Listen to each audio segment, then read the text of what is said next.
A receptionist found a broken millionaire sitting alone at night and healed his broken heart. Before we explore all the details of this incredible story, tell us where you're following us from and the time. Subscribe to the channel so you don't miss a thing, and let's embark on this journey together. Some nights change everything, and Delilah Moore should have seen it coming. The grand lobby of the Ocean View Grand Hotel had settled into its familiar midnight stillness. Crystal chandeliers cast gentle shadows across marble floors that reflected the last whispers of San Diego's evening fog rolling in from the harbor.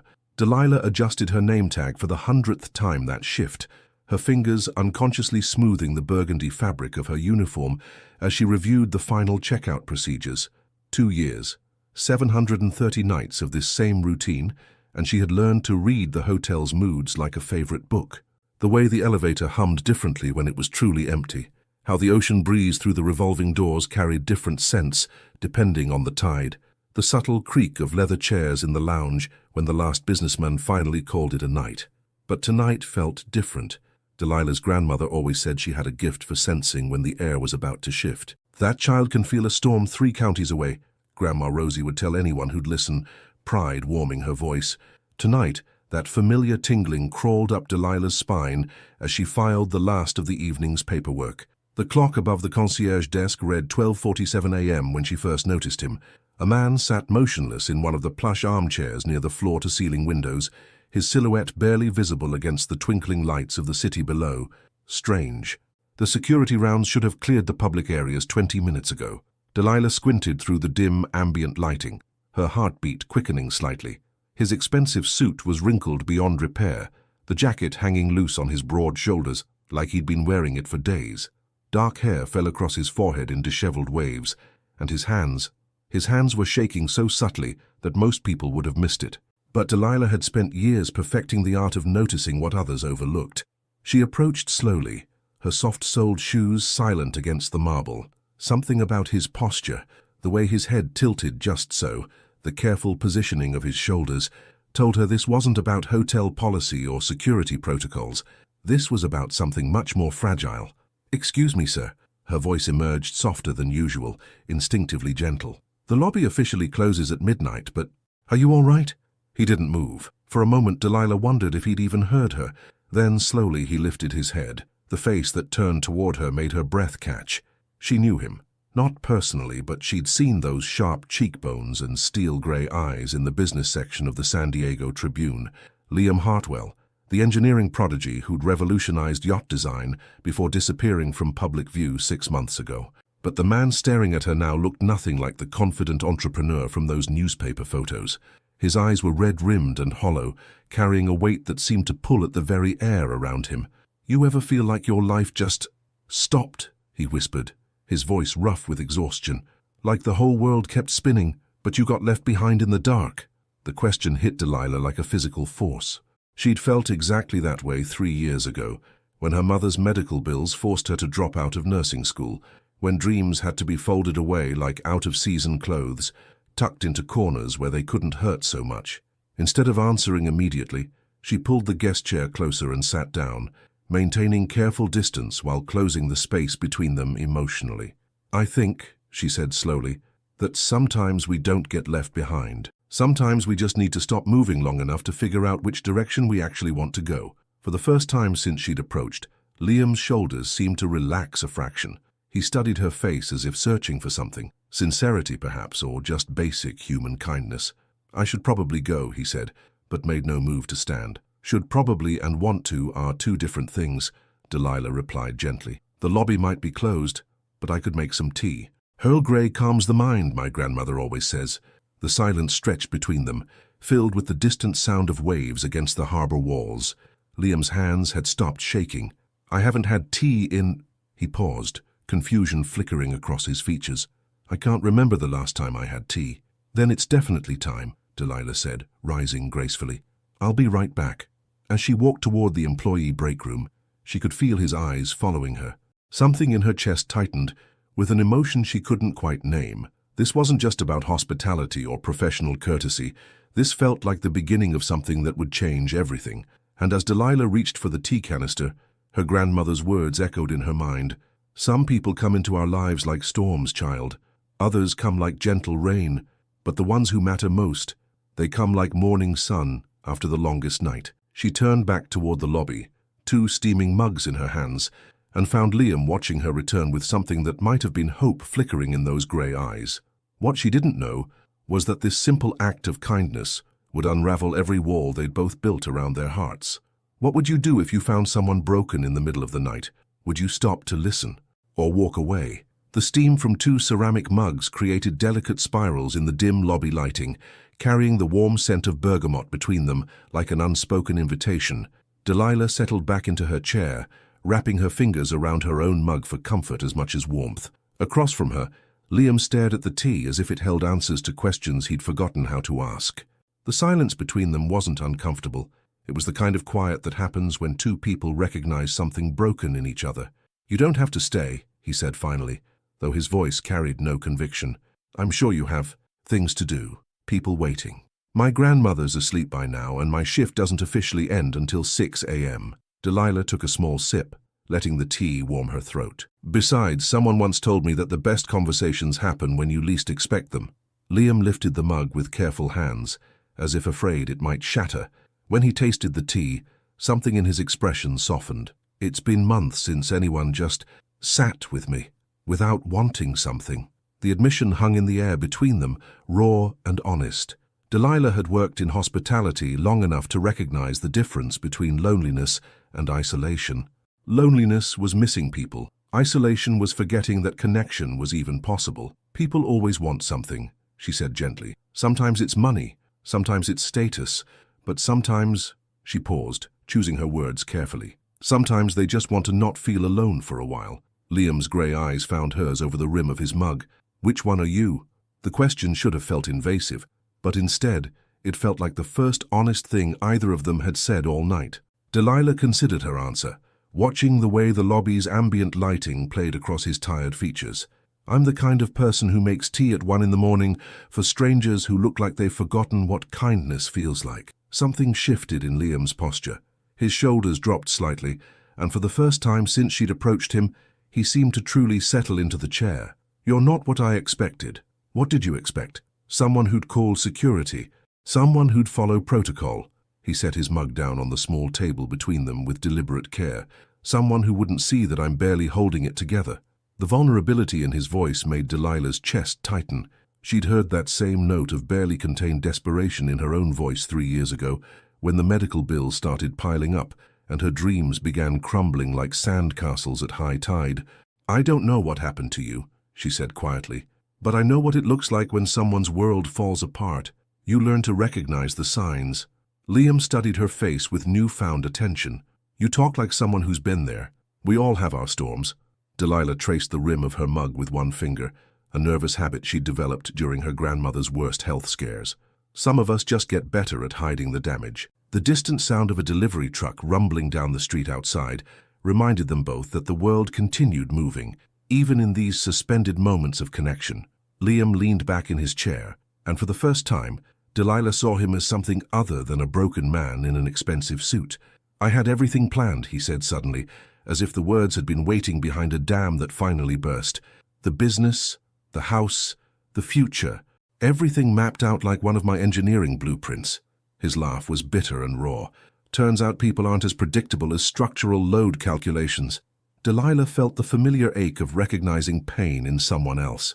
"Plans are just suggestions we make to the universe. Doesn't mean the universe is listening." "Is that your philosophy?" "That's my grandmother's philosophy. She raised me after my parents died, and she always said that life has a way of teaching you what you actually need to know, even when it's not what you want to learn." Liam was quiet for a long moment, processing this information. When he spoke again, his voice was softer, more curious than desperate. "What did life teach you?" The question caught Delilah off guard. Most people asked about her job, her schedule, her plans for advancement. Nobody ever asked about the lessons carved into her soul by loss and survival. That sometimes the most important thing you can do is just stay. When everything's falling apart, when nothing makes sense, sometimes the greatest gift you can give someone is your presence. She met his eyes steadily. No solutions, no fixes, just staying. The lobby's grandfather clock chimed twice, marking the passage of time neither of them had noticed. Liam finished his tea and set the empty mug down with a soft clink that seemed to echo in the vast space around them. "I should let you get back to work," he said, but he made no move to leave. "You should," Delilah agreed, but she didn't move either. Instead, they sat in comfortable silence, two people who had stumbled into something neither had expected. The storm that Delilah's grandmother had taught her to sense was definitely coming, but for the first time in months, it didn't feel like something to fear. It felt like something that might finally wash away the debris they'd both been carrying. When Liam finally stood to leave, he paused beside her chair. "Same time tomorrow?" he asked, his voice carefully neutral. Delilah looked up at him, seeing not the broken millionaire who'd been sitting alone in the dark, but a man who was slowly remembering what it felt like to reach toward another human being. "I'll put the kettle on," she said, and as she watched him walk toward the revolving doors, Delilah realized that she'd just agreed to something that would change the careful, controlled rhythm of her life forever. 3 nights later, Delilah found herself listening for the sound of expensive leather shoes against marble floors. She hadn't expected him to return. Men like Liam Hartwell didn't make habits of late-night conversations with hotel staff. They had assistants for emotional labor, therapists for breakthrough moments, and social circles that moved in entirely different orbits than hers. But as the lobby clock approached 1 a.m., she caught herself glancing toward the seating area more frequently than her work required. The second night, he'd appeared like a ghost, materializing from shadows, settling into the same chair without explanation. They'd talked about safer things, the weather, the hotel's history, the way San Diego fog rolled in differently each season. Surface conversations that felt like careful excavation, each word a gentle brush, clearing away years of accumulated dust. Tonight, the chair sat empty. Delilah tried to focus on her closing procedures, but her attention kept drifting. She told herself it was normal curiosity, professional concern for a guest who'd seemed so lost, but the disappointment settling in her chest felt too personal for professional distance. "You're distracted tonight." The voice came from behind her, and Delilah spun around so quickly she nearly knocked over her coffee mug. Liam stood near the concierge desk, wearing dark jeans and a simple grey sweater instead of his usual wrinkled suit. The change made him look younger, more approachable, and somehow more real. "I didn't hear you come in," she said, her hand pressed against her chest where her heart was doing complicated rhythms. "I've been sitting in the parking garage for 20 minutes. He ran a hand through his hair, a gesture that seemed both nervous and familiar. "Trying to convince myself this was a bad idea." "What changed your mind?" Liam moved closer to the reception desk, his fingers drumming against the marble surface. "I realized I've been looking forward to this all day. He paused, searching for words. "That's the first time I've looked forward to anything in 8 months. The admission settled between them with the weight of something precious and fragile. Delilah recognized the courage it took to speak that truth out loud. She'd felt the same way about their conversations, anticipation that felt foreign after years of just surviving each day. "The tea's already ready," she said softly, gesturing toward the small service area she'd set up near the windows. 2 mugs waited on a silver tray, steam curling upward in invitation. This time, when they settled into their chairs, the dynamic felt different, less like a chance encounter, more like a ritual they were consciously choosing to create together. "Tell me about before," Delilah said, surprising herself with the directness of the request. "Before whatever happened that brought you here." Liam's hand stilled around his mug. "That's a dangerous question." "I'm not afraid of dangerous questions." "Are you afraid of dangerous answers?" For a moment, she thought he might retreat into the careful politeness that had marked their previous conversations. Instead, he leaned back in his chair and seemed to make a decision. "I used to believe that love was like engineering," he said quietly. "That if you calculated all the variables correctly, if you built strong enough foundations, nothing could break what you created." His laugh was hollow. "I was so fucking wrong it's almost funny." Delilah waited, sensing there was more beneath the surface of that bitter humor. "Her name was Isabella. We were together for 3 years, engaged for 6 months. The wedding was supposed to be—" He stopped, shaking his head. 2 days before the ceremony, she called it off, said she'd been in love with my best friend since college and couldn't pretend anymore. The words came out flat, practiced, as if he'd rehearsed this explanation for other conversations that never happened. But Delilah could hear the jagged edges underneath the composed delivery. "That must have been devastating," she said simply. "Devastating." Liam tested the word like he was hearing it for the first time. Everyone kept using that word. Devastating, heartbreaking, shocking. But none of those words captured what it actually felt like. What did it feel like? Like I'd been living in a house I thought was mine, only to discover I'd never actually owned it. I was just renting space in someone else's life, and the lease expired without notice. Delilah felt something inside her chest crack open. She understood that particular kind of displacement, the discovery that your place in the world was more temporary than you'd imagined. The worst part, Liam continued, wasn't even the betrayal. It was realizing that maybe I'd never really known her at all, or maybe she'd never really known me. 3 years of what I thought was intimacy, and we were strangers sharing a bed. Maybe, Delilah said carefully, knowing someone isn't about time. Maybe it's about truth. Liam looked at her with sharp attention. What do you mean?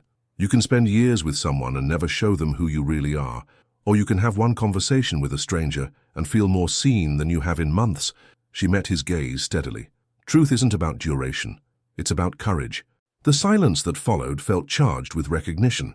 They were no longer just two people making conversation in an empty hotel lobby. They were two people acknowledging that something real was happening between them, something that defied the careful boundaries they'd both learned to maintain. I should probably warn you, Liam said quietly. I'm not good company these days.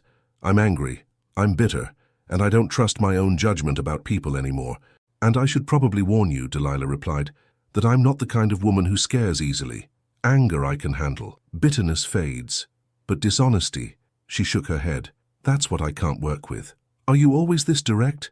Only when it matters. Liam set down his empty mug and leaned forward slightly, studying her face as if trying to memorize the arrangement of her features.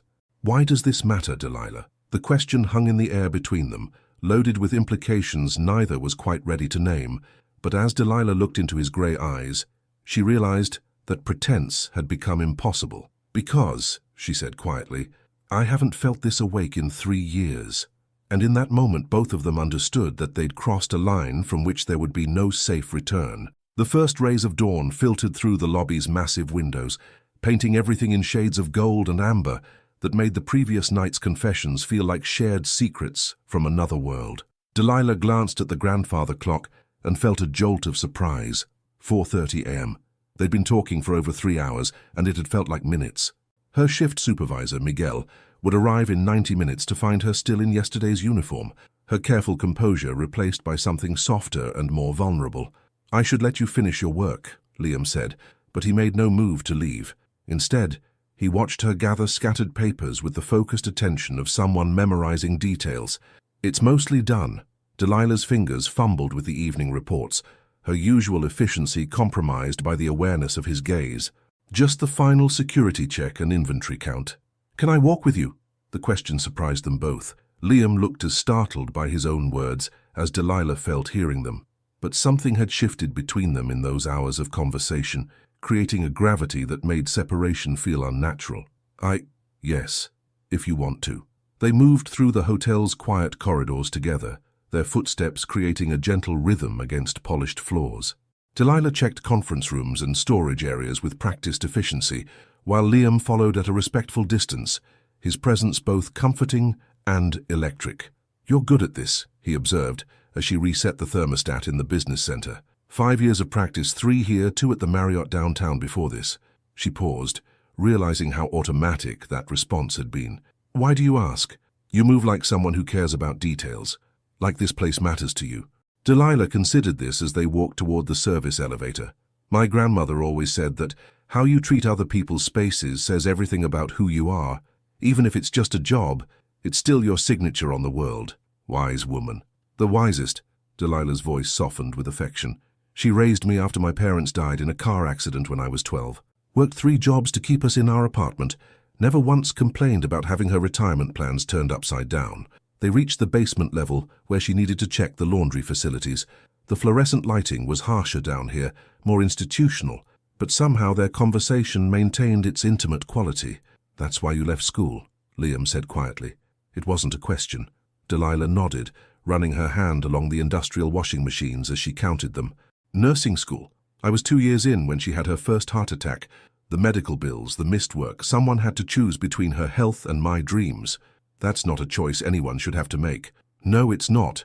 But it's the choice I had. She turned to face him, leaning against one of the machines. I don't regret it. Sometimes I wonder who I might have been. Liam moved closer, his expression serious. You would have been a good nurse. How do you know? Because you listen like someone who understands that healing isn't just about fixing what's broken. Sometimes it's about sitting with someone in their brokenness until they remember how to be whole. The words hit Delilah like a physical force, striking something deep in her chest that she'd kept carefully protected. She looked at this man who'd been a stranger a week ago and felt seen in a way that was both thrilling and terrifying. Liam, I know. His voice was rough with understanding. This is complicated. Complicated doesn't begin to cover it. Delilah pushed away from the washing machine, needing movement to process the emotions swirling through her system. You're a guest. I'm staff. You're going through something impossible, and You're what? She stopped walking and turned to face him. I'm falling for someone I barely know, and it's the stupidest thing I've ever done.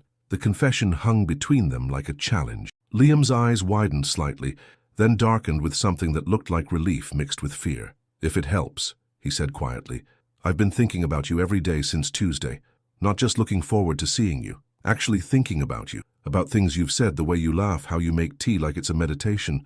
Delilah felt her breath catch. That doesn't help at all. No, Liam agreed, moving closer until she could see the flecks of blue in his grey eyes. It makes everything worse. They stood there in the harsh basement lighting, surrounded by industrial equipment and the scent of industrial detergent, and Delilah thought she'd never been more aware of another person in her entire life. The space between them felt charged with possibility and danger in equal measure. We should go back upstairs, she whispered. We should, he agreed. Neither of them moved. Instead, Liam reached up slowly, giving her time to pull away, and touched her cheek with fingers that trembled slightly. Delilah leaned into the touch without thinking, her eyes closing at the gentleness of it. This is crazy, she murmured. Completely insane, he agreed, his thumb tracing the line of her cheekbone. When she opened her eyes, his face was closer than before, close enough that she could see the exhaustion that still lingered around his eyes, the vulnerability he was trying so hard to hide, the way he was looking at her like she might disappear if he blinked. Delilah, he said, her name a question and a prayer. I know, she whispered back, and in that basement surrounded by washing machines and fluorescent lights, something irrevocable shifted between them. They didn't kiss. That would come later when they were both ready to acknowledge what was happening. But they stood there, foreheads almost touching, breathing the same air and understanding that their careful friendship had just transformed into something far more dangerous. When they finally made their way back to the lobby, the morning shift was beginning to arrive. Delilah watched Liam walk toward the parking garage and knew that everything had changed.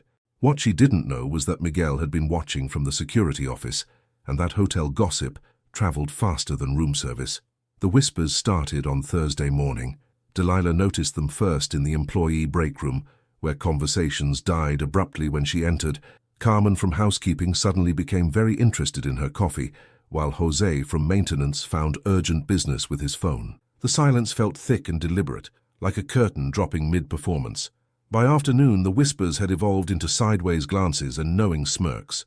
When she passed the front desk during her lunch break, she caught fragments of conversations that made her stomach clench with dread. Seen leaving the parking garage together, way past her shift, thinks she can land herself a rich one. Delilah kept her expression neutral and her spine straight, but inside something vital was crumbling. She'd worked too hard building her reputation here to watch it dissolve into hotel gossip and speculation. Miguel cornered her during the 3 o'clock shift change. We need to talk, he said, his usual friendly demeanor replaced by professional concern. My office.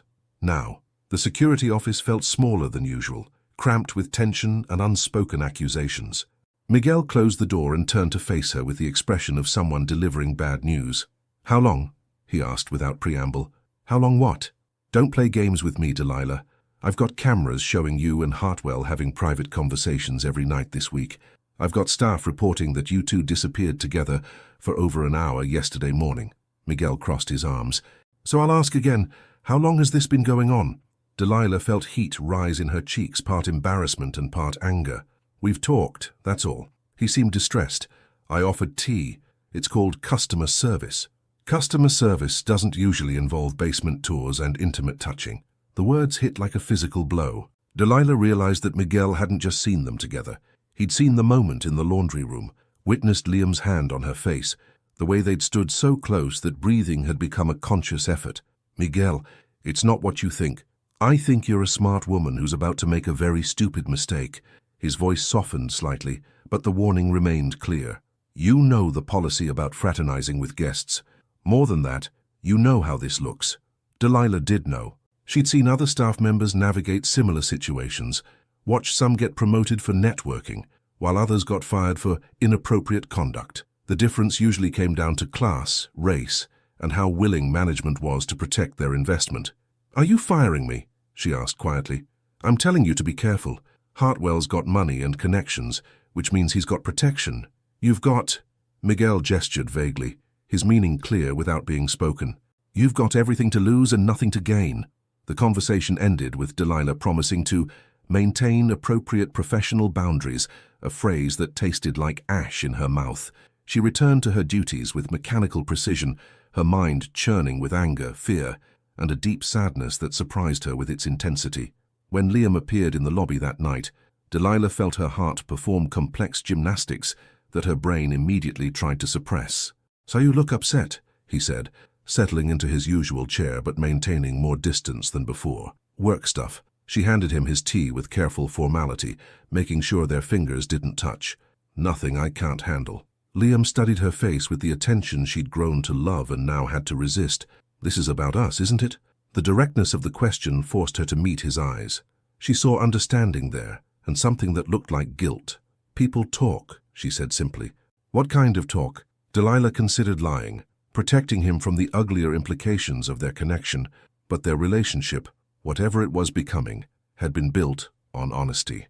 "The kind where I'm a gold digger looking for a meal ticket, and you're a rich man amusing himself with the help." Liam's expression darkened with anger, but she could tell it wasn't directed at her. "Who said that? Does it matter? It's what people think." Delilah sat down across from him, but perched on the edge of her chair like she might need to escape quickly. "Miguel saw us yesterday morning, in the basement." "Ah." Liam leaned back, processing this information. "And now there are consequences." "There are always consequences. The question is whether they're worth it." They sat in silence for several minutes, the weight of unspoken implications settling between them like a third presence. Delilah watched Liam's face cycle through emotions: frustration, protectiveness, calculation, and something that looked dangerously like determination. "What if I talked to Miguel?" he said finally. "Explained that—" "No." The word came out sharper than she'd intended. That would only make it worse. Rich guest defending poor employee? That's exactly the narrative they're already writing. "So what do you want me to do? Pretend we don't have something real happening here?" The question hit her like a physical force, because that was exactly what she was asking, wasn't it? Pretend that the past week hadn't changed everything. Pretend that she didn't think about him during every quiet moment. Pretend that their conversations hadn't become the brightest part of her days. "I want you to understand that my job isn't just my income," she said quietly. "It's my grandmother's medical care, our rent, our groceries. It's everything that keeps us stable." She met his eyes steadily. "I can't risk that. Not for anyone." Liam was quiet for a long moment, his hands wrapped around his mug like an anchor. When he spoke, his voice was rougher than usual. "You're right, I'm sorry. I wasn't thinking about what this could cost you." "I know you weren't. That's not your fault. It's just the reality of different worlds." "Different worlds," he repeated, tasting the phrase. "Is that what we have?" Delilah felt something break inside her chest, small and sharp and final. "I think it's what we've always had. We just forgot for a while." When Liam left that night, he paused at the revolving door and looked back at her with an expression that would haunt her dreams. It was the look of someone watching something precious slip away, powerless to stop it. So after he was gone, Delilah sat alone in the lobby and let herself cry for exactly 3 minutes. Then she wiped her eyes, straightened her uniform, and went back to work. But the ache in her chest suggested that some things, once broken, could never be fully repaired. 3 days passed without Liam appearing in the lobby. Delilah told herself it was for the best. The gossip had died down to occasional whispers. Miguel's suspicious glances had returned to their usual professional indifference, and her routine had settled back into its familiar rhythm. Everything was exactly as it should be. So why did she feel like she was suffocating? Friday night brought an unexpected complication in the form of a corporate event in the hotel's grand ballroom. Tech executives, venture capitalists, and San Diego's business elite mingled over cocktails and catered appetizers, their conversations blending into a sophisticated hum that echoed through the lobby. Delilah worked the extended shift, managing check-ins for out-of-town guests and coordinating with catering staff. The work kept her hands busy, but her mind wandered to grey eyes and conversations that had felt like coming home. She was processing a room key when she heard his voice. "Thank you for accommodating the last-minute changes. The presentation went perfectly." Delilah's fingers froze on the keyboard. She looked up slowly, her heart performing acrobatics that her professional smile tried to hide. Liam stood 15 feet away, talking with the hotel's general manager and 2 other men in expensive suits. He looked like he belonged in this world of power handshakes and casual networking, confident, articulate, every inch the successful businessman she'd almost forgotten he was. Their eyes met across the lobby's marble expanse. For a moment, the sophisticated chatter faded into background noise, and Delilah felt that familiar electric current that had been missing from her life for 3 endless days. Liam excused himself from his conversation and walked toward the reception desk with measured steps. Delilah's pulse quickened, but she kept her expression carefully neutral. "Good evening, Mr. Hartwell," she said, her voice steady despite the chaos in her chest. "I hope the event met your expectations." It did. His voice was formal, appropriate for the public setting, but his eyes held depths of conversation she couldn't access here. "I was wondering if I could speak with you, privately." Delilah glanced around the busy lobby, acutely aware of the staff members who might be watching, the hotel guests who could overhear, the delicate balance she'd been working so hard to maintain. "I'm afraid I can't leave my post during the event, sir. Perhaps if you spoke with my supervisor." Delilah. Her name was quiet, almost lost in the ambient noise, but it carried the weight of everything they couldn't say in public. "Please." The vulnerability in that single word nearly undid her professional composure. She looked at this man who'd somehow become essential to her breathing and felt the careful walls she'd built over the past 3 days begin to crack. "The business center closes at 10, she said quietly, not looking directly at him. "Sometimes guests need access to the fax machine after hours." Understanding flickered in Liam's eyes. "I might need to send some documents later. Room 127B. The door code is 4847. He nodded once, formal and businesslike, then returned to his networking obligations. Delilah watched him go, her heart hammering against her ribs like a caged bird. The 2 hours until 10 o'clock felt like geological ages. When she finally slipped away from the reception desk, telling Carmen she needed to reset the business center equipment, Delilah's hands were shaking slightly. She found Liam sitting in one of the ergonomic chairs, staring at a blank computer screen, like it held answers to questions he'd forgotten how to ask. "You came," she said, closing the door behind her. "I wasn't sure you wanted me to." The admission hung between them, raw and honest. Delilah moved closer but maintained the careful distance that had become their new normal. "I wasn't sure either," she said, "but these 3 days have been hell," Liam finished. Complete, unmitigated hell. They looked at each other across the small room, both understanding that they were standing at a crossroads with no good options. The space between them felt charged with everything they couldn't have, everything they were trying to resist, everything that felt more real than the carefully constructed lives they'd been living. "I've been thinking," Liam said carefully, "about what you said, about different worlds. And I think you're wrong." He leaned forward, his elbows on his knees, his attention focused entirely on her. "I think we're from the same world, the one where people work hard for what they have, where loyalty means something, where kindness isn't currency." He paused. "Money doesn't make us different species, Delilah. Money makes everything different," she replied softly. "You can afford to take risks I can't even imagine. You can afford to make mistakes that would destroy me. You're right. And I'm sorry for not understanding that sooner."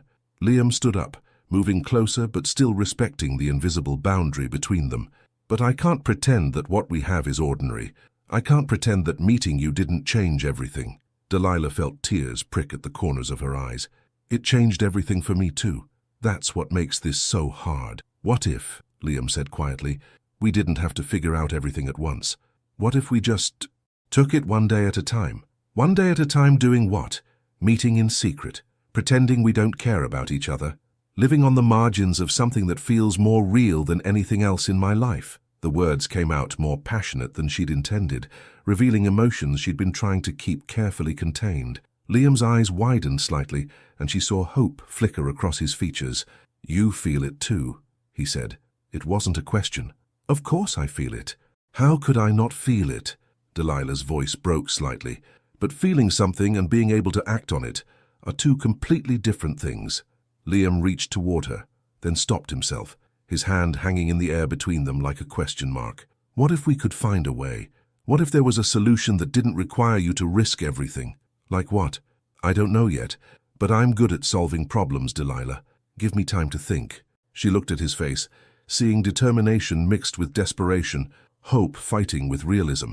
Part of her wanted to believe that love could overcome practical obstacles, that they could write their own rules and damn the consequences. But the larger part of her, the part that had learned to survive in a world that didn't offer second chances, knew better. Time, she repeated softly. That's the one thing I'm not sure we have. When they left the business center separately, 5 minutes apart to avoid suspicion, Delilah felt like she was carrying a bomb in her chest, something beautiful and dangerous that could explode at any moment, destroying everything she'd worked so hard to build.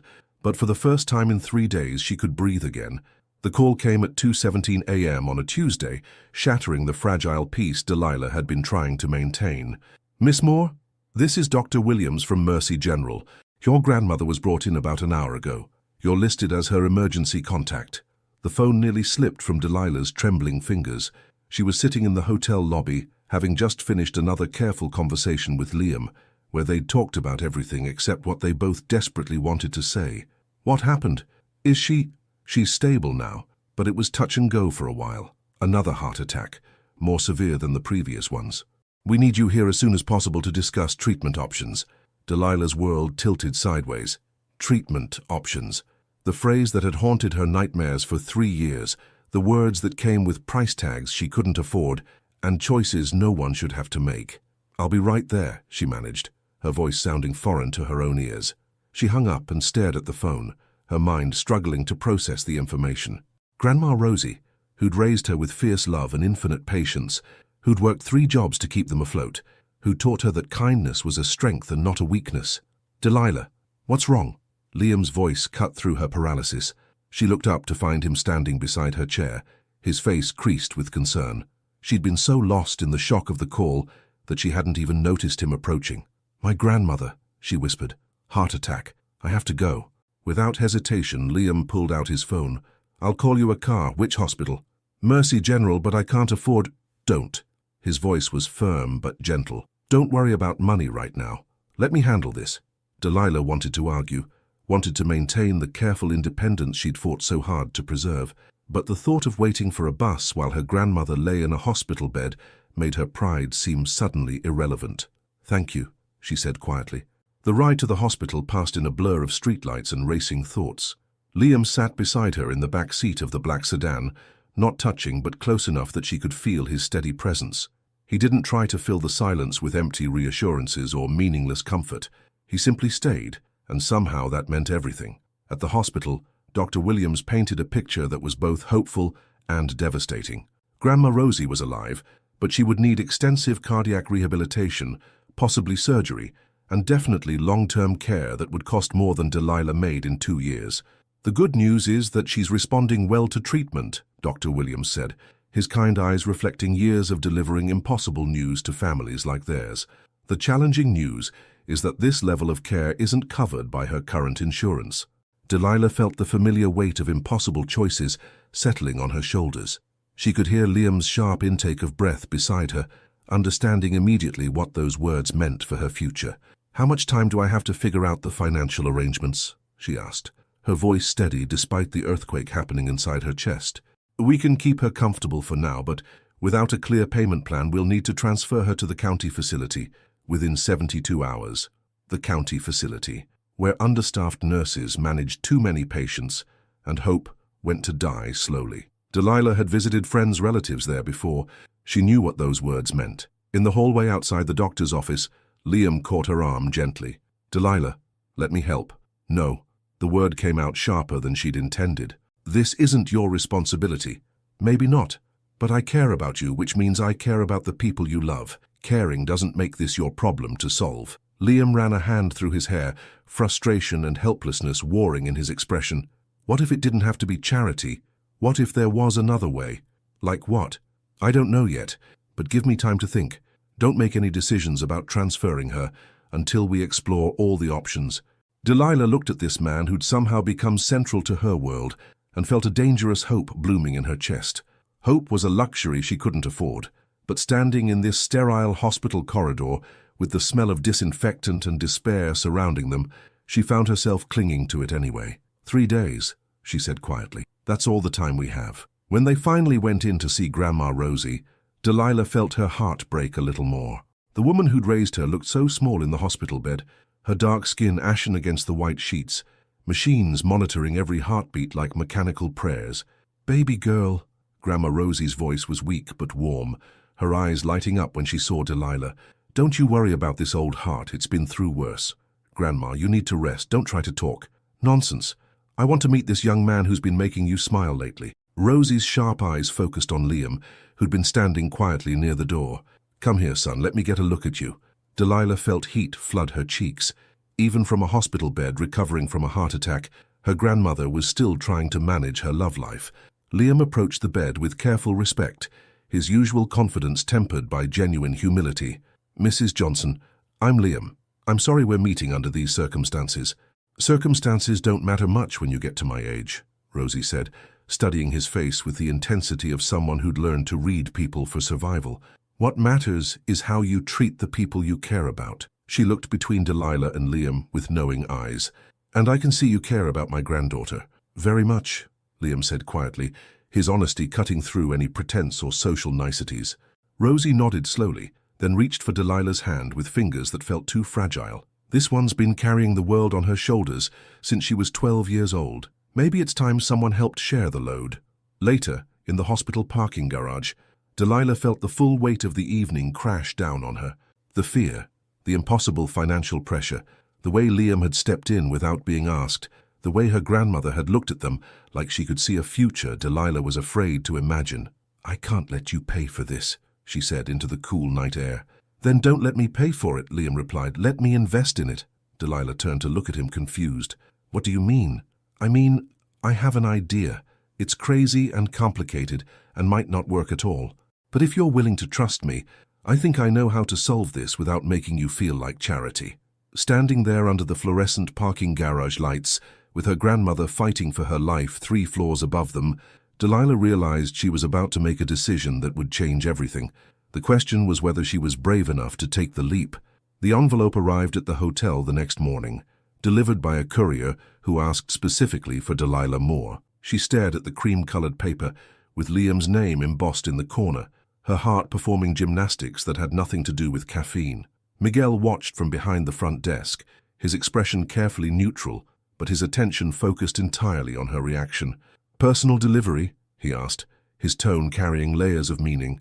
"Looks like it." Delilah's fingers trembled slightly as she opened the envelope. Inside was a single sheet of paper and a business card for a law firm downtown. The letter was written in Liam's careful handwriting, each word chosen with the precision she'd come to associate with his engineering mind. "Delilah, I told you I was good at solving problems. Here's my proposal. I need someone I trust to help me restart my business. Not as an employee, but as a partner, someone with emotional intelligence, attention to detail, and the kind of integrity that can't be taught. The law firm will explain the specifics, but essentially, I'm offering you a 40% partnership in a new consulting company. The startup capital would be sufficient to cover your grandmother's medical expenses as an advance on future profits. This isn't charity, this is me betting on the smartest, most capable person I know. The choice is yours, but please, before you say no, let them explain how this could work. LPS. Your grandmother was right. It's time someone helped share the load." Delilah read the letter 3 times, her mind struggling to process what Liam was offering. A partnership, not a handout, not a rescue, but a genuine business proposition that happened to solve her most desperate problem. "Everything all right?" Miguel's voice cut through her racing thoughts. Yes, I think so." Delilah folded the letter carefully, slipping it into her pocket. "Miguel, I need to take a personal day tomorrow." 2 personal days in 1 week. That's not like you." "No," she agreed, meeting his suspicious gaze steadily. "It's not." The law firm's offices occupied 3 floors of a glass tower downtown, all polished marble and understated wealth. Delilah felt distinctly out of place in her best dress, a navy blue shift she'd bought for job interviews 2 years ago. But the receptionist greeted her with professional warmth. "Ms. Moore, Mr. Caldwell is expecting you." James Caldwell turned out to be a soft-spoken man in his 50s, with intelligent eyes and the kind of gentle authority that suggested he'd spent years helping people navigate complex decisions. His office overlooked San Diego Bay, but Delilah found herself focused entirely on the documents spread across his mahogany desk. "Mr. Hartwell has asked me to explain the partnership structure he's proposing," Caldwell said, settling into his chair. "It's quite generous, actually. More than generous." "I don't understand business partnerships," Delilah admitted. "I need you to explain it like I'm 12, Caldwell smiled. "That's refreshing honesty. Let me break it down simply." He pulled out a folder. "Liam wants to start a marine engineering consulting firm. He provides the technical expertise and startup capital. You would provide business operations, client relations, and strategic oversight. I don't know anything about marine engineering. You don't need to. Your job would be understanding people, clients, employees, vendors, the human side of business that most technical people struggle with." Caldwell leaned forward. "Liam believes you have exceptional emotional intelligence and practical wisdom. Based on our conversation, I'm inclined to agree." Delilah felt heat rise in her cheeks. "What exactly would my responsibilities be?" "Initially, learning the business. Liam would mentor you through the first year, while you handle client communications, project coordination, and operational efficiency. Eventually, you'd take over the business side entirely while he focuses on the technical work." "And the financial arrangement?" 40% ownership stake in the company. Your grandmother's medical expenses would be covered as an advance against future profits, but you'd be earning that money through your work, not accepting charity." Caldwell's expression grew serious. "I want to be clear about something, Ms. Moore. This is a legitimate business proposition. Liam has shown me projected revenues, market analysis, and a 5-year business plan. He's not creating a job for you. He's offering you a career." Delilah stared at the contract in front of her, the legal language swimming together into incomprehensible patterns. "Why would he do this?" "Because he believes in your potential, and because—" Caldwell paused, choosing his words carefully. "Because he cares about your future in a way that goes beyond professional interest." The admission hung in the air between them, acknowledging what everyone could see, but nobody had been willing to name directly. "This is crazy," Delilah whispered. "The best opportunities usually are." That evening, Delilah sat beside her grandmother's hospital bed, the unsigned contract spread across the rolling tray table. Grandma Rosie had been awake for most of the day, her color better and her voice stronger. "You look like you're wrestling with something big, baby girl," Rosie observed, her sharp eyes taking in Delilah's troubled expression. "Grandma, what would you do if someone offered you everything you wanted but you weren't sure you deserved it?" I'd ask myself whether I was confusing deserving with being scared. Rosie reached for Delilah's hand, her grip surprisingly firm. "Fear has a way of dressing itself up as humility, making us think we're being modest when we're really just being cowards. But what if I fail? What if I'm not smart enough or capable enough?" "Child, you've been running a household and managing my medical care since you were 15 years old. You think that takes less intelligence than some fancy business degree?" Rosie's voice carried the gentle firmness that had guided Delilah through every major decision of her life. "Besides, failure is just education wearing a disguise. What about the other part, the personal part?" Rosie smiled, and for a moment, she looked like the vibrant woman who'd raised Delilah with such fierce love. "That boy looks at you like you hung the moon, baby. And more important, he looks at you like he sees exactly who you are, not who he thinks you should be." She squeezed Delilah's fingers gently. "That's rarer than you might think." Later that night, Delilah called the number on Liam's business card. He answered on the first ring as if he'd been waiting beside the phone. "Delilah?" "The contract," she said without preamble. "Is this real? All of it?" "Every word. The business plan, the partnership, the financial projections. It's all legitimate. And if it doesn't work out, if I'm terrible at it, then we'll figure out something else. Together." His voice was steady, certain. "But you won't be terrible at it. You're the most naturally gifted people person I've ever met." Delilah closed her eyes, standing at the crossroads between the safe, predictable life she'd built and the terrifying possibility of something extraordinary. "Okay," she whispered. "Yes, I'll do it." The silence on the other end of the line stretched for so long that she wondered if the call had dropped. Then Liam's voice came through, rough with emotion. "Thank you for trusting me.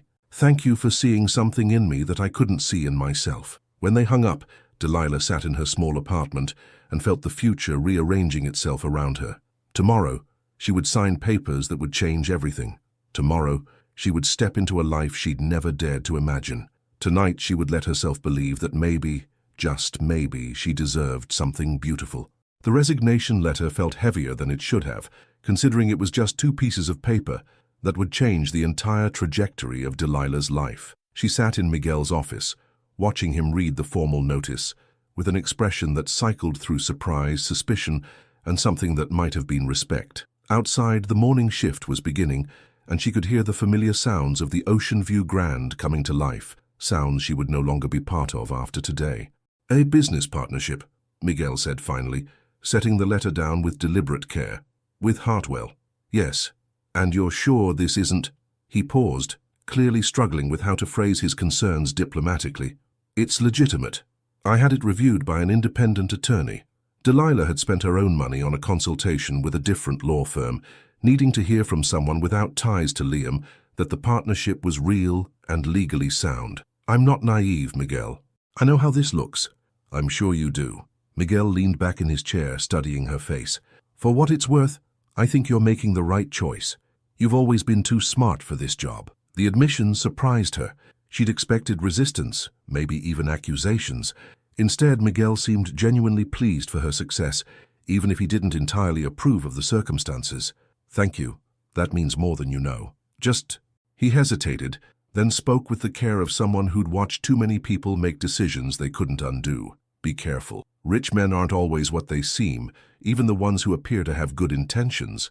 Delilah nodded, understanding the warning came from experience rather than judgment. "I will." Later that afternoon, she stood outside a sleek office building in downtown San Diego, staring up at the 15th floor where Hartwell Marine Consulting would soon occupy a corner suite. Liam had insisted she choose the space, saying that since she'd be handling client relations, she needed to feel comfortable in the environment. The elevator ride to the 15th floor felt like ascending into a different version of her life. When the doors opened, Liam was waiting in the hallway wearing jeans and a white button-down shirt with the sleeves rolled up. He looked more relaxed than she'd ever seen him, but there was an energy about him that suggested he'd been running on pure excitement for days. "Ready to see your new office?" he asked, his smile carrying a boyish enthusiasm that made her heart skip. "Our office," she corrected, though the distinction felt important. "Right, our office." The space was everything she hadn't dared to imagine. Floor-to-ceiling windows overlooked the harbor, natural light flooding the open areas and private offices. The reception area was designed with warm, welcoming colors that would put clients at ease, while the conference room had the kind of sophisticated technology that spoke to serious business capabilities. "The corner office is yours," Liam said, guiding her toward a space that was larger than her entire apartment. "You'll be doing most of the client meetings, so you should have the impressive view." Delilah stood in the doorway, looking at the desk positioned to take advantage of both the harbor view and the natural light. A small plant sat in one corner, something green and hopeful that someone had placed there with care. "Liam, this is too much." "It's exactly enough." He moved to stand beside her, close enough that she could smell his cologne mixed with something uniquely him. "Delilah, I need you to understand something. This isn't me being generous or trying to impress you. This is me recognizing talent and creating the environment where that talent can flourish." She turned to look at him, seeing the sincerity in his gray eyes. "You really believe I can do this?" "I don't just believe it. I'm betting my entire professional future on it." The weight of that responsibility should have been terrifying, but instead, Delilah felt something like excitement building in her chest. For the first time in years, someone was asking her to dream big instead of just survive. "When do we start?" "Our first client meeting is Monday, a yacht manufacturer looking to expand into sustainable propulsion systems." Liam's expression grew more serious, shifting into business mode. They specifically requested someone who could help them navigate the environmental regulations while maintaining luxury appeal. "And you think I can do that?" "I think you can learn to do that. And I think your perspective, someone who understands both practical limitations and aspirational goals, will be exactly what they need." They spent the next 2 hours walking through the space, discussing everything from office layout to client communication strategies. Liam had clearly thought through every detail, but he asked for her input on everything. treating her opinions with the respect due an equal partner, rather than someone being granted a favor. As the afternoon light began to shift toward evening, they found themselves in the conference room surrounded by business plans and partnership documents. The enormity of what they were embarking on seemed to settle over both of them simultaneously. "Are you scared?" Delilah asked quietly. "Terrified," Liam admitted, "but it's the good kind of terrified, the kind that comes with believing something amazing might actually be possible. I never thought I'd be sitting in a place like this, talking about clients and business strategies and 5-year plans. Where did you think you'd be?" Delilah considered the question seriously. "Working at the hotel until my back gave out, maybe taking night classes if I could ever save enough money. Taking care of my grandmother and hoping nothing major went wrong." She looked around the conference room with its polished table and state-of-the-art technology. "This feels like someone else's life." "It is someone else's life," Liam said. "It's the life of Delilah Moore, business partner and consultant. She's related to the hotel receptionist, but she's not the same person." The distinction felt both profound and slightly terrifying. Change, even positive change, required leaving something behind. "What if I miss her? The hotel receptionist? Then you'll know she taught you something important about who you want to be." As they prepared to leave the office, Liam paused by the reception area. "There's something else," he said, his voice carrying a note of nervousness that was entirely different from business concerns. "What?" "Tomorrow night, after we finish setting up the computer systems, would you like to have dinner? Not a business dinner," he clarified quickly. "Just dinner, as two people who've been talking around something for weeks and might finally be ready to talk about it directly." Delilah felt her breath catch. Throughout all the business discussions and partnership negotiations, they'd maintained careful professional boundaries. But the invitation hung in the air between them, acknowledging that their connection had always been about more than business compatibility. "Yes," she said, surprising herself with how quickly the answer came. "I'd like that very much." When Liam smiled, really smiled, without reservation or careful boundaries, Delilah realized that she'd been waiting for this moment since that first night in the hotel lobby. The moment when they could stop pretending that what they felt for each other was anything less than extraordinary. Walking to her car in the parking garage, Delilah felt like she was floating 6 inches above the ground. In the space of one day, she'd left behind the safe, predictable life she'd built and stepped into something that felt like the beginning of everything she'd never dared to want. Tomorrow, she would start learning to be someone new. Tonight, she would call her grandmother and share the news that their lives were about to change in ways that felt like miracles. And somewhere between the business partnership and the dinner invitation, she'd realized that maybe she was brave enough to believe in happy endings after all. The restaurant Liam chose was nothing like Delilah expected. Instead of the kind of expensive establishment that would have reinforced their different worlds, he'd selected a small Italian place in Little Italy where the tables were crowded together, and the noise level suggested that people came here for the food and company rather than to be seen. When Delilah arrived, she found him already seated at a corner table, looking nervous in a way she'd never seen before. "You look beautiful," he said as she sat down, his voice carrying the kind of honesty that bypassed polite compliments and went straight to truth. Delilah had chosen her outfit carefully, a deep green dress that made her feel confident without trying too hard, paired with the pearl earrings her grandmother had given her for her 21st birthday. But the way Liam looked at her made her feel like she was wearing something magical. "You look terrified," she replied, offering him a gentle smile. "Are you having second thoughts about the business partnership?" "No second thoughts about business." Liam's fingers drummed against the tablecloth, a nervous gesture she'd come to recognize. "But plenty of thoughts about everything else." The waiter appeared, took their drink orders, and disappeared again, leaving them alone with the weight of everything they'd been carefully not discussing for weeks. Around them, other couples laughed and argued and fell in love, providing a soundtrack of normal life that made their own careful dance seem suddenly absurd. "Liam," Delilah said quietly, "what are we doing here?" "Hopefully," he said, "we're finally having the conversation we should have had weeks ago." "Which conversation is that?" "The one where I tell you that meeting you changed everything about how I see the world, and you tell me whether that terrifies you as much as it terrifies me." The honesty of the statement hit Delilah like a physical force. She'd been expecting careful navigation around their feelings, diplomatic acknowledgement of their connection. Instead, Liam had cut straight to the heart of everything that mattered. "It does terrify me," she admitted, "but not for the reasons you might think. Tell me." Delilah took a sip of her wine, gathering courage for words she'd never said out loud. "I'm terrified because I've never felt this way about anyone. I'm terrified because when I'm with you I forget to be careful. I'm terrified because you make me want things I never thought I could have. What kind of things? A future that isn't just about surviving. Someone to build something with, instead of just carrying everything alone. She met his eyes across the small table. Love that feels like coming home instead of another responsibility to manage. Liam was quiet for a long moment, his grey eyes studying her face as if he was memorizing every detail. When he spoke, his voice was rougher than usual. I was engaged for 6 months, and I never felt a fraction of what I feel when you make me tea at 2 in the morning. The admission hung between them, loaded with implications that neither of them could ignore anymore. Liam, I know it's complicated. I know the timing is terrible and the circumstances are messy, and there are 1,000 reasons why this is a bad idea. He leaned forward, his attention focused entirely on her.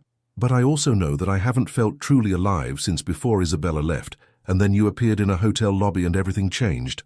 What exactly are you saying? I'm saying that I think I'm falling in love with you, and I want to know if there's any chance you might be falling in love with me too. The words hit Delilah like a shockwave, even though part of her had been expecting them.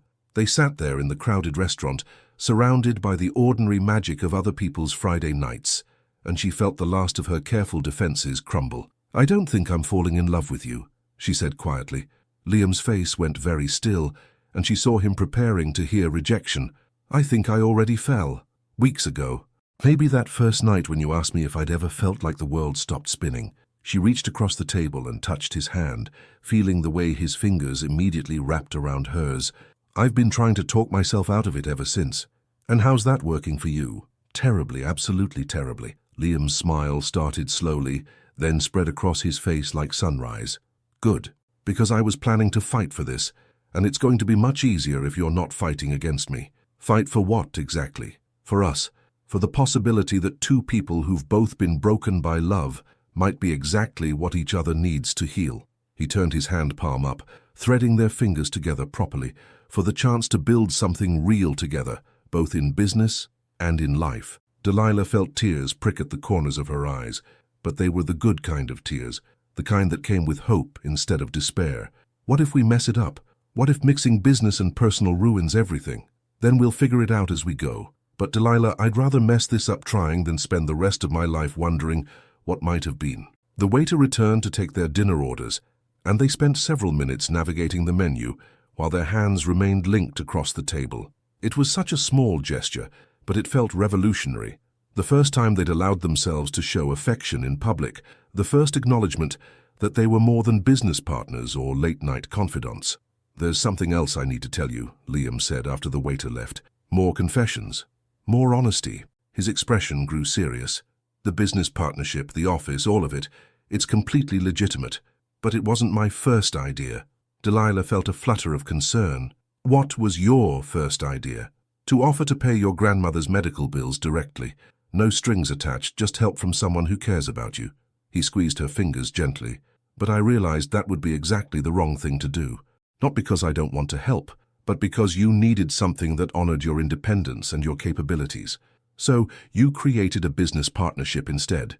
I created an opportunity for you to save your grandmother yourself, using talents you already had but maybe didn't recognize.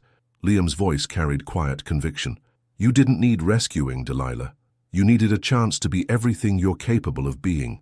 The distinction mattered more than she could express. It was the difference between charity and investment, between being saved and being empowered, between feeling grateful and feeling proud. That's why you really think this will work, she said, understanding dawning. Not because you're doing me a favor, but because you genuinely believe I can do this. I don't just believe you can do this. I believe you're going to be extraordinary at it. As their dinner arrived and they settled into easier conversation about plans and possibilities, Delilah felt something inside her chest that she'd almost forgotten how to recognize. Pure, uncomplicated happiness.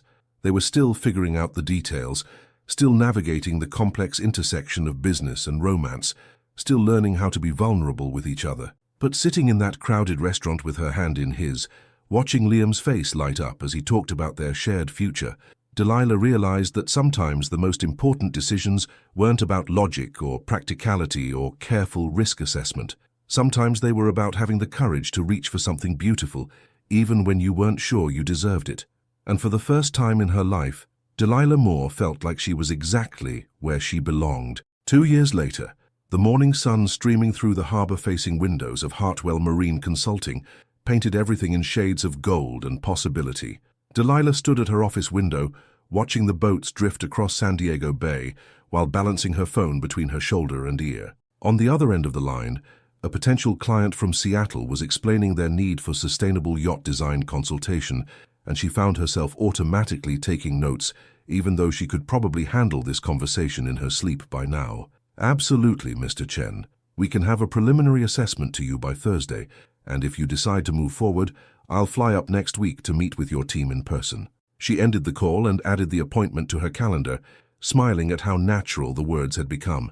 Delilah Moore, consultant and business owner, discussing flights and assessments and team meetings like she'd been doing it her entire life. Another project? Liam's voice came from the doorway, warm with the kind of pride that had never gotten old, even after 2 years of watching her excel at everything she touched. Luxury eco-yacht manufacturer. They want to break into the carbon-neutral market without sacrificing performance. Delilah turned to face him, taking in the sight of her business partner and, as of 3 months ago, fiancé leaning against her doorframe with his coffee mug and morning smile. I told them we'd do the preliminary assessment for free if they let us use their project as a case study for the sustainability conference. Smart. Building the reputation while building the portfolio. I learned from the best. Liam moved into her office, settling into the chair across from her desk that had become his unofficial spot for their morning planning sessions. The easy intimacy of the gesture still made her heart skip occasionally, the way small domestic moments sometimes felt like miracles when you'd never expected to have them. Speaking of learning, he said, pulling out his phone, I just got confirmation from the conference organizers.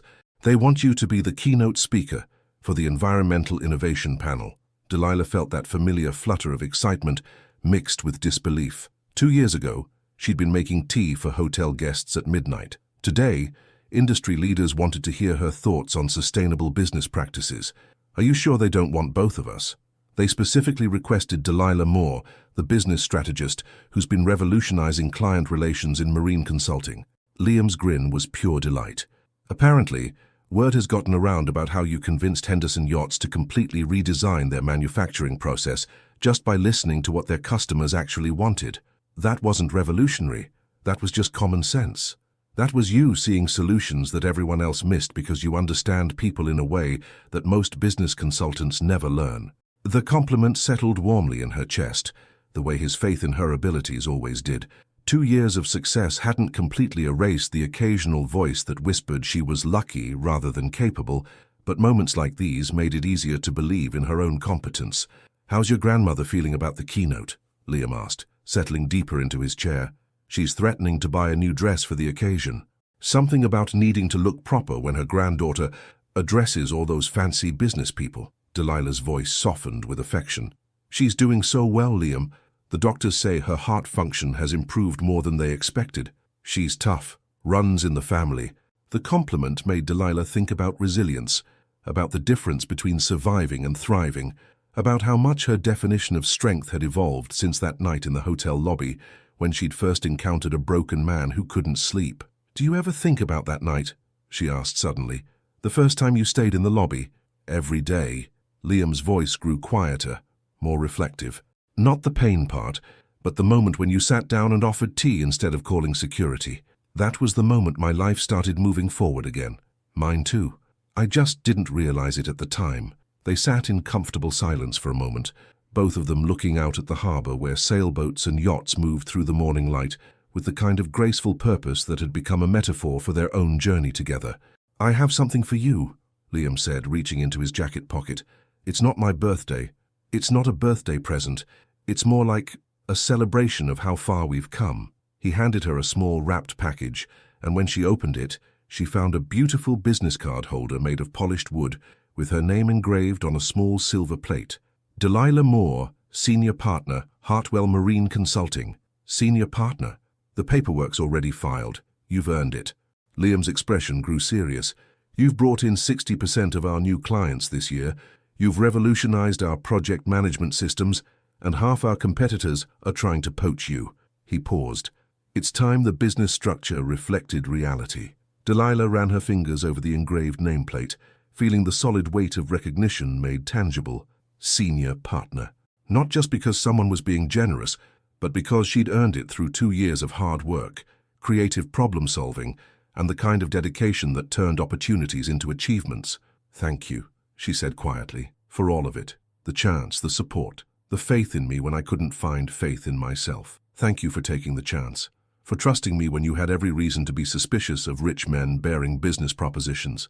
Best decision I ever made." "Second best," Liam corrected, moving around the desk to pull her into his arms. "The best decision you ever made was saying yes when I asked you to marry me." "That wasn't a decision," Delilah said, leaning into his embrace. "That was inevitability. We were always going to end up here." Here meant more than just their successful business or their engagement. It meant the life they'd built together, carefully and intentionally, balancing professional partnership with personal intimacy, supporting each other's growth while maintaining their individual identities. "Speaking of inevitability," Liam said, "we should probably head to the wedding venue soon. Final walkthrough with the coordinator." Their wedding was still 3 months away, but they'd chosen to have the ceremony at a small oceanfront venue that overlooked the same harbor they could see from their office windows. Nothing elaborate or expensive, just family and close friends celebrating the love that had grown from midnight conversations and shared tea into something that felt as natural and essential as breathing. "Small wedding, remember?" Delilah said, straightening his tie out of habit. "Grandma Rosie, your parents, a few friends from work. Small wedding, big love. The biggest." As they prepared to leave for their appointment, Delilah took one last look around her office, the harbor view, the awards on the wall, the family photos on her desk, the engagement ring that caught the morning light like a promise made manifest. 2 years ago, she'd been a hotel receptionist with dreams she'd packed away to focus on survival. Today, she was a successful business owner, a respected consultant, and a woman who'd learned that sometimes the most important thing you could do was believe you deserved the beautiful things that appeared in your life. The love hadn't started with flowers or grand gestures.